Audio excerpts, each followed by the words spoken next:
Small groups are about to commence, and you're going to be discussing what went on yesterday. Hopefully, you were all there. If you weren't, let me give you a quick recap. We looked at Matthew 18, and Matthew 18 is most famous for the little couple of verses from verses 15 through 20 where Jesus lays out the process for church discipline. But there's also this very famous parable, which is introduced by Peter asking that question, how many times when my brother sins against me do I have to forgive him? 7? And Jesus says, no, 77 times, or 70 times 7. So the big idea of the sermon, one thing you'll maybe start to recognize if it hasn't been explicit thus far, whenever I am preaching and studying a passage and trying to prepare a sermon, I'm always trying to figure out what is the big idea. What is the one thing that I want to say or that I want to touch on that Jesus, or whatever the topic, whatever the passage is, what is kind of the one big idea of my sermon as a result of the text? Secondly, I try to figure out what is the fallen condition focus. What are the struggles that our people face? What are the temptations to sin? What are the ways that maybe we have cultural or societal idols that impact how we obey the big idea or how we live it out? Or maybe struggles to believe it. Whatever the big idea is, what are the hurdles to that is what the fallen condition focus is. So, this week's big idea. This week's sermon.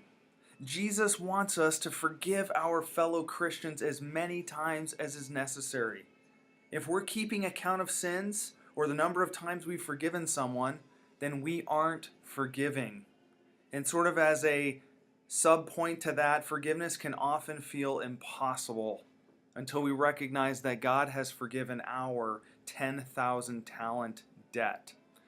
That's the big idea. The fallen condition focus is somewhere along the lines of, I think we live in and I didn't bring this out in the sermon a whole lot, but I think we live in such a therapeutic culture that sin is really downplayed in our culture, and forgiveness is seen as weakness. And so there's this struggle for us to actually practice this. There's a struggle, I think, at All Souls in a big way, and Kelly will actually affirm this, that people, I think, really have a hard time holding one another accountable and calling one another out, practicing Matthew 18. So, all that to say, I think it'd be great to focus maybe on Matthew 18, 15 through 20.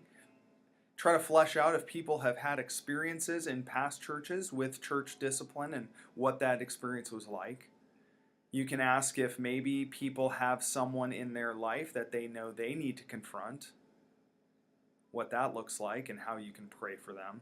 Or maybe you need to focus in on that question that Peter asked, which is, how many times when my brother sins against me do I need to forgive? Maybe you could flesh out and talk through what are the sins that sort of keep repeating over and over and over in the life of a church or in the life of our church.